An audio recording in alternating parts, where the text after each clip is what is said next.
everybody, it's Zach here today with the Cane Trains YouTube channel, and I got a pretty exciting one. It's been a long time since I've done one of these videos. Heck, I think the last one I did, I was in a different house. Thankfully, not much has changed my calories. You know, it's not like I'm eating like 3,000 calories and then a month later I'm eating like 1,500 calories. I try to keep it pretty level, but this is a full day of eating, 28 days out from my first ever bodybuilding show.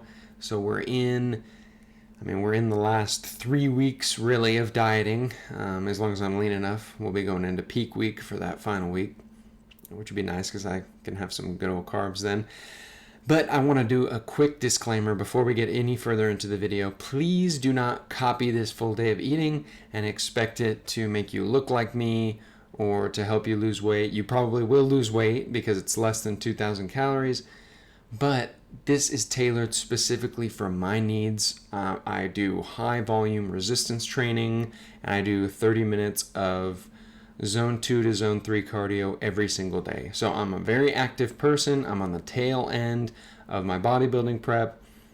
Very specific situation. So please don't just copy this and think that it's going to work wonders for you. It's probably going to make you super hungry and you're probably going to end up binging. So with that out of the way, we are in the kitchen here. You can see me weighing out my 50 grams of, I use that Bob's Red Mill protein oats. Good stuff, higher fiber. I think 10 grams of protein per serving.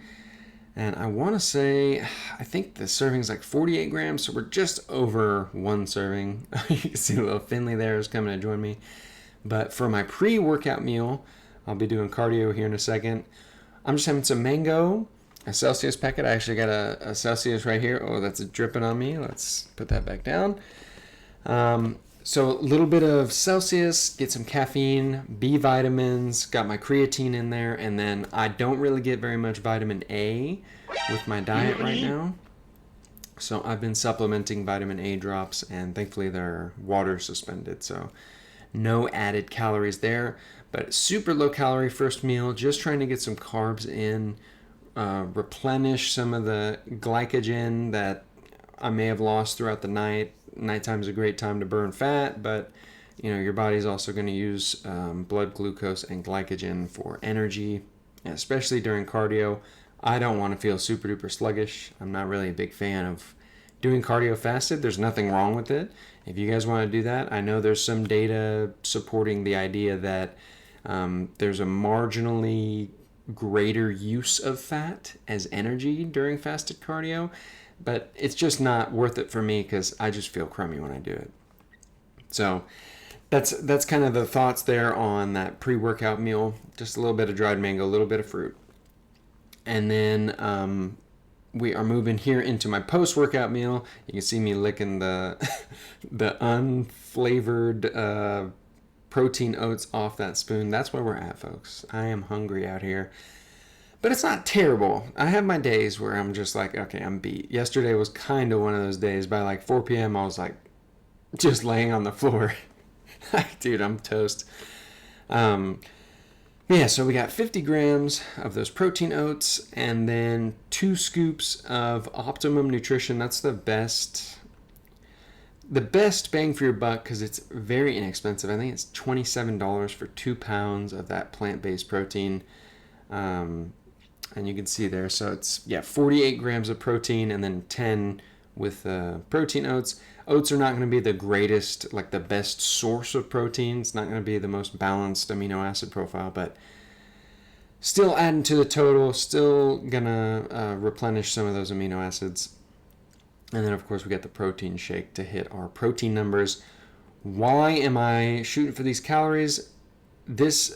The post-workout meal is important because you are more sensitive to anabolism post-workout. Your muscles are hungry. Your body is hungry to repair those tissues, get everything fixed up. You got 37 carbs there for, like I said, replenishing that glycogen after I exercise. You know, your body starts going through your blood glucose and then starts stealing from your glycogen source. So we're trying to replenish there. So See a little shot of my breakfast there. It was very yummy. That's probably my favorite meal of the day, especially because I get to have an actual source of carbs. Now moving into lunch. Breakfast is like 10:30 to 11, so we're looking at about 3 hours later. One of the things I focus on is I try to include as much fiber as I can in my diet for two main reasons. The first main reason is that fiber has a lot of great benefits for human health. Fiber gets fermented in your digestive tract, and there's actually, oh my goodness, I'm going to have to look up the actual term, but there are chemicals produced from that fermentation that have like anti-cancer properties and stuff like that. And then the second main reason I try to get as much fiber as I can is that fiber slows down digestion. So the protein that I'm having with this block of extra firm tofu with Melinda's green sauce, shout out to my boy Alex Martin for putting me on that one. Super yummy stuff. Pretty spicy for me, but really yummy. And then we've got 340 grams of this was just frozen broccoli that I simmered up. And I add the 5 grams nutritional yeast just to get my folate in, and then some more B vitamins. And then moving on after this meal is going to be dinner. And that's, again, my meal timing is around 3 to 4 hours. I want to give my body enough time to digest and start assimilating the products from the prior meal. 3 to 4 hours is enough time for that. So that dinner meal is these Morningstar veggie chicken strips, a salad with balsamic vinaigrette, 1 small slice of bread, and then we've got our evening snack, which used to be my favorite, but it's shrunk down. Look at that portion, that 21 grams of trail mix is almost nothing. And then here we go. We got the stats at the end. Let me pull these up bigger so that I can look at them with you guys. So here's where we're at, folks. It's looking really good. I've been able to really balance this out nicely. But we're looking at, there's a couple things that are really important. Number one most important thing for dietary needs, calories. Are you eating hypocaloric, under what your body needs?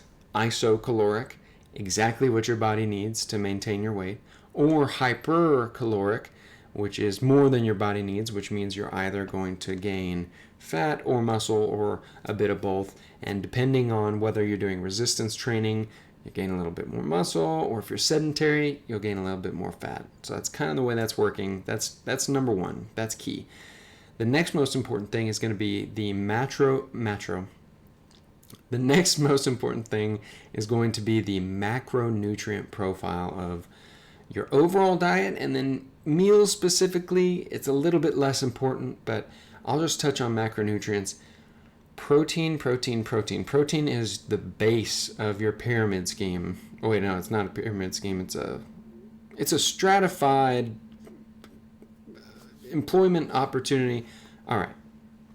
Basically, protein's most important, and the reason for that is because it's going to have the biggest impact on the way that your body looks, and to a lesser extent, but still important, performance. So if you're just shedding muscle all the time because you're eating 40 grams of protein a day and you're eating 180 grams of fat and 300 carbs, your body's just not going to have what it needs to put on muscle. You're not going to have a toned muscular look. You're missing out if you're not getting your protein. So 1 gram per pound of body weight is a good rule of thumb for anybody that's exercising at all or has an active lifestyle. So for me, 200 grams, it's like, whoa, dude, I only weigh 100. Actually, this morning I was very happy, 160 pounds.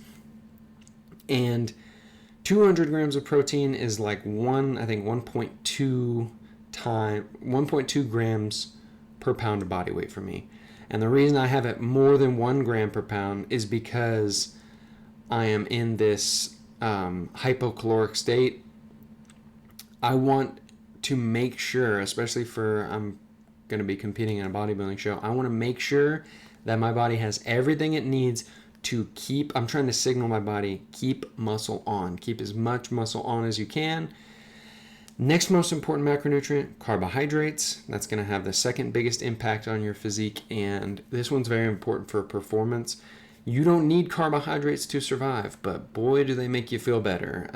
If you can have, 50 grams of carbs before you work out and after you work out, you're going to top up your glycogen. You're going to be feeling right as rain. So I'm doing my best to stay at least at like 0.6 to 0.8 grams per pound of body weight a day, and 125 grams, that's pretty solid for me. A little tip here, if you are eating in a hypocaloric diet, try to strategize your carbohydrates around when you're most active when you're training. That's going to help you perform the best you can to get the most out of your training.